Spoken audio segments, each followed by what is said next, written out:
Hello विद्यार्थियों, कैसे हैं आप सभी। राज कॉम्पिटिशन क्लासेज के यूट्यूब चैनल पे आपका स्वागत है। और आज हम लोग जो चर्चा करेंगे वो चर्चा करेंगे शिक्षा के अधिकार अधिनियम 2009 पर। इस अधिनियम से रीट भर्ती में बड़े सवाल आते हैं और इसके जितने भी इम्पोर्टेंट क्वेश्चंस हैं उन पे हम अभी चर्चा करेंगे, देखेंगे उन क्वेश्चनों को। एग्जाम की दृष्टि से बहुत महत्वपूर्ण है, तो समय बर्बाद ना करते हुए डायरेक्ट चलते हैं अपने पहले क्वेश्चन पे। एक बार आप बोर्ड पर देखिएगा, अप्लाइड क्वेश्चन। पहला क्वेश्चन, यदि कोई नजदीकी विद्यालय बालक का प्रवेश लेने से मना करता है तो इसके बारे में सही कथन है। सवाल दोबारा देखना, अप्लाइड क्वेश्चन है। यदि कोई नजदीकी विद्यालय बालक का प्रवेश लेने से मना करता है तो सही कथन है। क्या हो सकता है? देखो, अगर किसी बालक का प्रवेश नहीं ले रहा है कोई विद्यालय तो क्या हो सकता है? आरटी एक्ट की धारा 10 का उल्लंघन होगा। तो बेटा आरटी एक्ट की धारा 10 का उल्लंघन होगा। पहला कथन देखो, आरटी एक्ट की धारा 10 का उल्लंघन होगा। पहले ये देखना जरूरी है कि धारा 10 में क्या है। धारा 10 में है कि माता पिता का कर्तव्य है कि वे बच्चे को विद्यालय भेजें। तो यहाँ पे माता पिता तो विद्यालय भेज रहे हैं लेकिन विद्यालय प्रवेश लेने से मना कर रहे हैं। इसका मतलब ये कथन इस ऑप्शन से क्या हो गया बेटा? आउट। नेक्स्ट देखो, अनुच्छेद 21 क का उल्लंघन होगा। अब 21 क क्या है? हमारे यहाँ एक संविधान संशोधन हुआ बेटा, 42वां संविधान संशोधन 1976। इस 42वें संविधान 1976 द्वारा भारत के संविधान में अनुच्छेद जोड़ा गया 21 और इस 21 क में बालक का मूल अधिकार दिया गया कि वो शिक्षा प्राप्त करे। तो 6 से 14 वर्ष तक के बालकों का शिक्षा प्राप्त करने का मूल अधिकार है अनुच्छेद 21 क। और बेटा भारत एक ऐसा देश है जिसने शिक्षा को मूल अधिकार बनाया। अगर विश्व में क्रम की बात करूं तो भारत का 135वां क्रम आता है शिक्षा को मूल अधिकार बनाने में। तो इसमें दूसरा कथन था कि अनुच्छेद 21 का उल्लंघन होगा। अब आपको अच्छे से पता है शिक्षा बालक का मूल अधिकार है और अगर विद्यालय प्रवेश नहीं लेगा तो इसका मतलब क्या होगा? अनुच्छेद 21 का क्या होगा? उल्लंघन। इसका मतलब ये ऑप्शन कैसा है? सही। ये कथन कैसा है बेटा? सही है। और हमें देखने में कैसे कथन है? सही कथन। नेक्स्ट, अनुच्छेद 51 क का पालन होगा। अनुच्छेद 51 क का पालन होगा। अब बिल्कुल सिंपल सी बात है कि माता जो पिता है वो 51 क में क्या आता है? आपको देखने वाली बात ये है, आपका 51 क हमारा 11वां मूल कर्तव्य आता है। मतलब 51 क में आते हैं मूल कर्तव्य और मूल कर्तव्य में हमारा 11वां मूल कर्तव्य आता है। और 11वां मूल कर्तव्य क्या है कि साहब बच्चे को माता पिता विद्यालय में भेजेंगे। तो देखो अनुच्छेद 51 क में माता पिता बच्चे को विद्यालय भेज रहे हैं लेकिन लेने से कौन मना कर रहा है? विद्यालय। तो यहाँ पे अनुच्छेद 21 का क्या पालन होगा? नहीं होगा। इसके बारे में ये कथन भी कैसा है? असत्य। उसके बाद अनुच्छेद 45 का पालन होगा। आर्टिकल 45 क्या कहता है कि विद्यालय जो है आपका वो सरकार द्वारा स्थापित किया जाएगा। तो यहाँ ऑलरेडी सरकार द्वारा विद्यालय कैसा है? स्थापित है। तो यहाँ पे ये कथन भी कैसा हो गया? गलत हो गया। तो यदि कोई नजदीकी विद्यालय बालक का प्रवेश लेने से मना करता है तो इनमें से सही कथन कौन सा है बेटा? अनुच्छेद 21 क का उल्लंघन होगा। इसका मतलब सही आंसर क्या है इसका? डी। डी मतलब 2। किसमें? अनुच्छेद 21 क का बच्चे का उल्लंघन होगा क्योंकि मूल शिक्षा के मूल अधिकार से वंचित रह जाएगा। नेक्स्ट क्वेश्चन देखते हैं।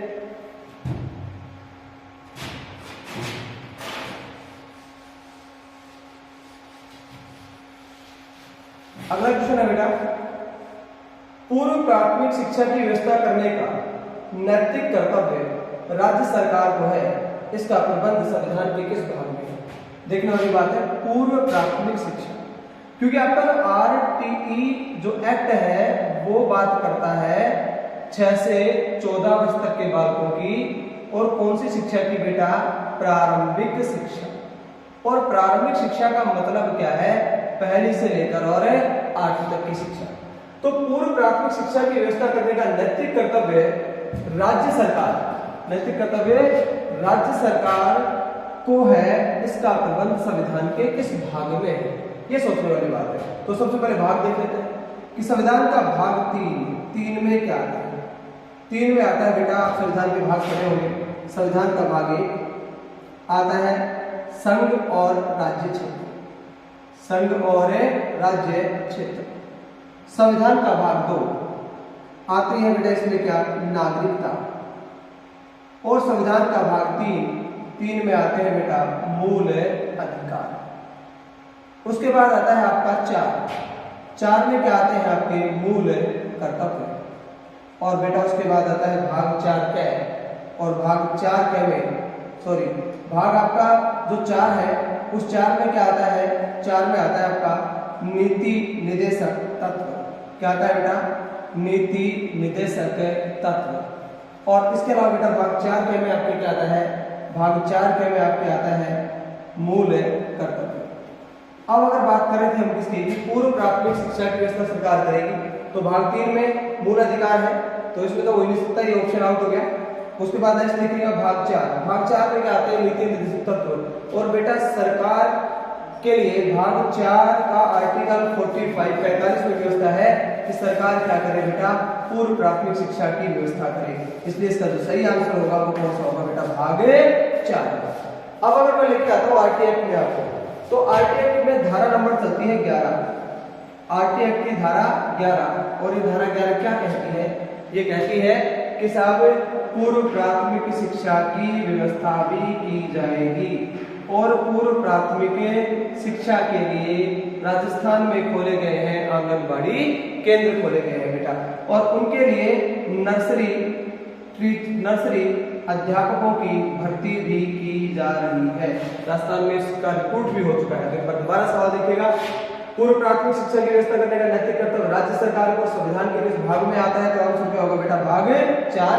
और ऐसा आरटी एक्ट की किस धारा में है, तो धारा नंबर आती है बेटा कौन सी, क्या है। नेक्स्ट क्वेश्चन पे चलते हैं।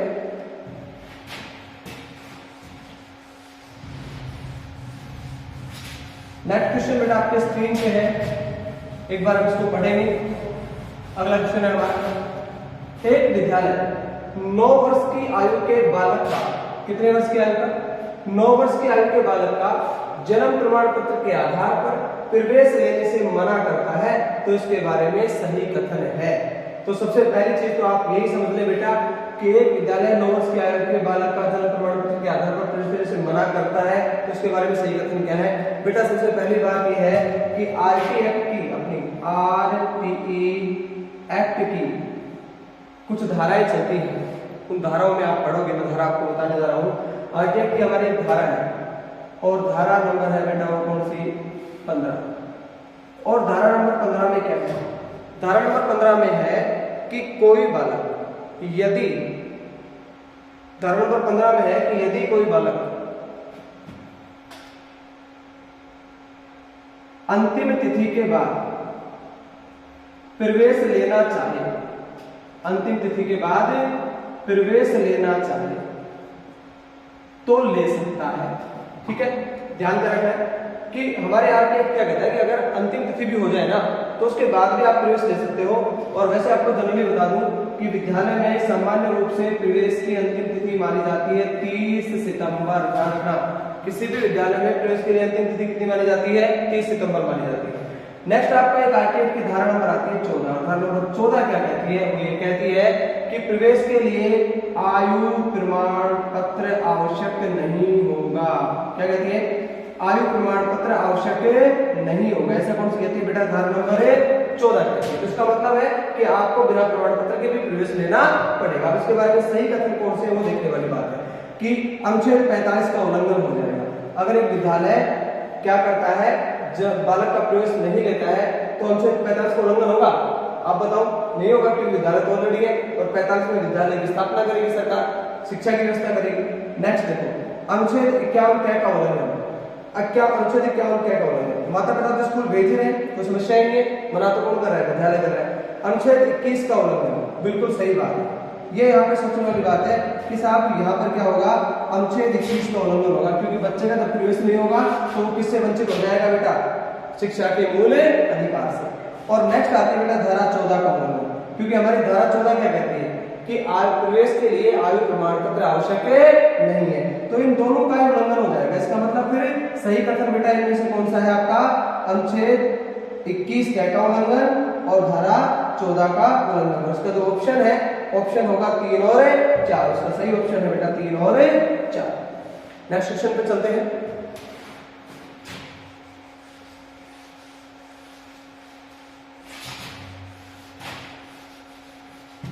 देखो अभी हमने चर्चा की आप लोगों से धारा 15 की, और उसी से रिलेटेड एक बहुत अच्छा सवाल आपके सामने है। सवाल है बेटा एक देखिएगा, धारा 15 के बारे में सही कथन। तो सबसे पहले समझेंगे धारा 15 के बारे में सही कथन क्या है। तो धारा 15 देखो क्या कहती है।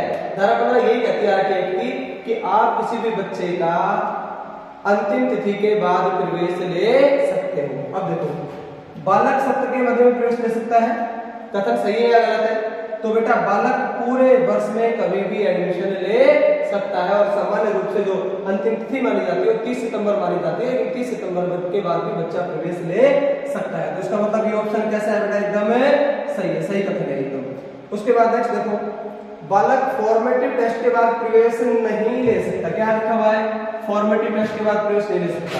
अब इसके लिए ध्यान रखना है बेटा कि बच्चा फॉर्मेटिव टेस्ट के बाद भी प्रवेश ले सकता है। इसका मतलब ये कथन कैसा हो गया बच्चों, गलत हो गया। अब बात आती है कि टेस्ट कितने प्रकार के होते हैं। एक होता है बेटा एफए और एक होता है एसए। आप पढ़ेंगे, एक टॉपिक चलता है आपके यहाँ पे और उसका नाम है सीसी। सीसी में आप लोग पढ़ेंगे कि हमारे यहाँ एफए का आयोजन होता है, मतलब कि एफए हमारे यहाँ फॉर्मेटिव असेसमेंट होते हैं 4 और समेटिव असेसमेंट होते हैं बेटा 2। इनकी डिटेल्स हम पढ़ेंगे एनसीईआरटी में। नेक्स्ट है बालक सत्र के अंत में प्रवेश नहीं ले सकता। गलत बात, बालक तो कभी प्रवेश ले सकता है। तो इसका मतलब ये ऑप्शन भी, ये कथन भी गलत है। नेक्स्ट है बालक समेटिव टेस्ट से पूर्व प्रवेश नहीं ले सकता। किसने कहा कि वो समेटिव टेस्ट से पूर्व प्रवेश नहीं ले सकता, वो तो कभी भी प्रवेश ले सकता है।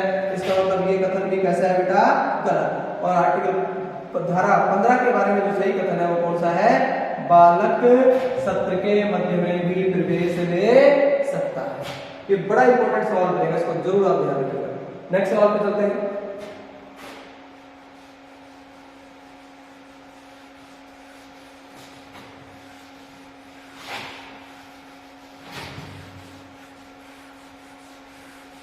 नेक्स्ट क्वेश्चन पे चलते हैं बेटा। अगला सवाल, निम्न में से सही युग्म है। हमें ये देखना है कि सही युग्म कौन सा है। आप लोग एक बार पूरा पढ़ेंगे, उसके बाद देखेंगे कि भाई सही युग्म कौन सा है। तो देखिएगा, पहला बालक अपना नाम पृथक करवा सकता है, धारा नंबर 5। दोबारा आप एक बार देखिएगा ध्यान से। बालक अपना नाम पृथक करवा सकता है, धारा नंबर 5। अध्यापक स्वयं बालक का नाम पृथक कर सकता है, धारा नंबर 16। कक्षा 8 तक बोर्ड परीक्षा का आयोजन नहीं होगा, धारा नंबर 30।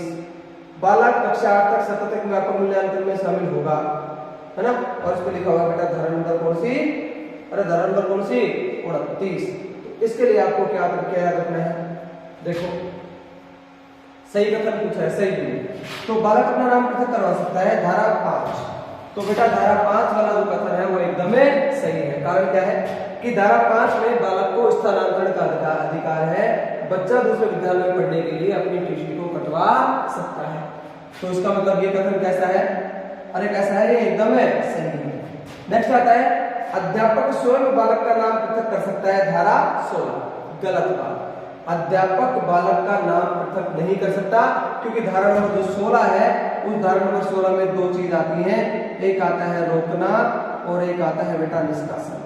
इसका मतलब क्या है, रोकना का मतलब है कि बालक को आप 8वीं तक फेल नहीं कर सकते हो, और निष्कासन का मतलब है आप उसे विद्यालय से भी बाहर नहीं निकाल सकते हो। तो इसमें लाइन क्या है, अध्यापक स्वयं बालक का नाम पृथक कर सकता है, वो तो कर ही नहीं सकता। इसका मतलब कथन कैसा हो जाएगा, उसके बाद नेक्स्ट आते हैं बेटा हम लोग, कक्षा 8 तक बोर्ड परीक्षा का आयोजन नहीं होगा, धारा नंबर 30। तो बेटा ये बात एकदम सही है, क्योंकि धारा नंबर 30 में आता है परीक्षा और समापन प्रमाण पत्र, और उसमें निर्धारित किया गया है आरटीआई में कि कक्षा 8 तक किसी भी बोर्ड परीक्षा का आयोजन नहीं किया जाएगा। इसका मतलब ये कथन भी कैसा है बेटा, अरे कैसा है कथन है, सही है। उसके बाद आती है हमारी धारा 4, बालक कक्षा 8 तक सतत व्यापक मूल्यांकन में शामिल होगा। तो नो डाउट, क्योंकि धारा नंबर 29 में क्या है, धारा नंबर 29 में आता है पाठ्यक्रम को पूरा करना और मूल्यांकन की प्रक्रिया। और हमारे यहाँ बेटा जो मूल्यांकन की प्रक्रिया है वो सतत एवं व्यापक मूल्यांकन है, जिसे हम CCEB कहते हैं। इसका मतलब ये कथन भी कैसा है बेटा, सही है। और हमें देखना कौन सा कथन था, सही। तो सही कथन एक तो कौन सा हो गया, बालक अपना नाम पृथक करवा सकता है, धारा 5। दूसरा सही कथन, कक्षा 8 तक बोर्ड की परीक्षा का आयोजन नहीं होगा, धारा 30। और उसके बाद आता है बेटा चौथा आपका, बालक कक्षा 8 तक सतत एवं व्यापक मूल्यांकन में शामिल होगा। तो इसका जो सही आंसर होगा बेटा वो होगा कौन सा आपका, बी, 1, 3 और 4। 1, 3 और 4 आंसर। नेक्स्ट सवाल पे चलते हैं।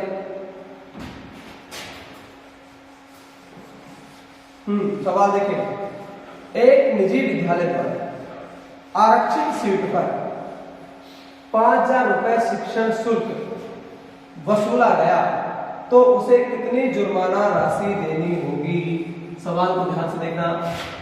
कैसी सीट है बेटा, आरक्षित सीट है। कितने रुपए शिक्षण शुल्क वसूल कर लिया, 5,000।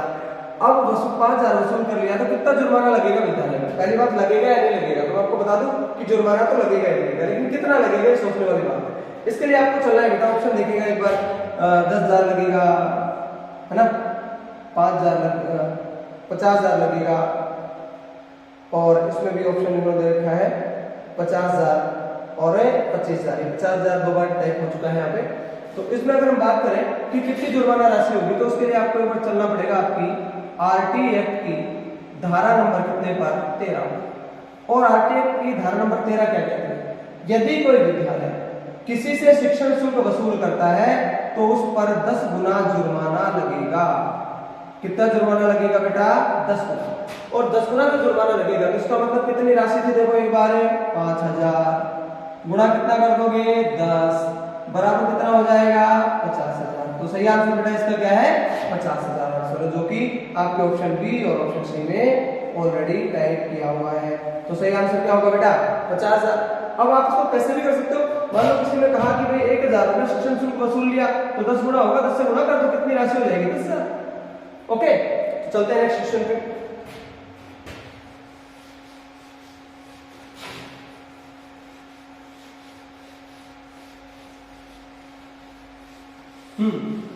देखो अगला, निःशुल्क एवं अनिवार्य शिक्षा अधिकार अधिनियम 2009 के अनुसार 200 बालकों पर शिक्षकों की संख्या होगी। अब देखो इसमें ना तो प्राथमिक विद्यालय दिया हुआ और ना उच्च प्राथमिक विद्यालय दिया हुआ है।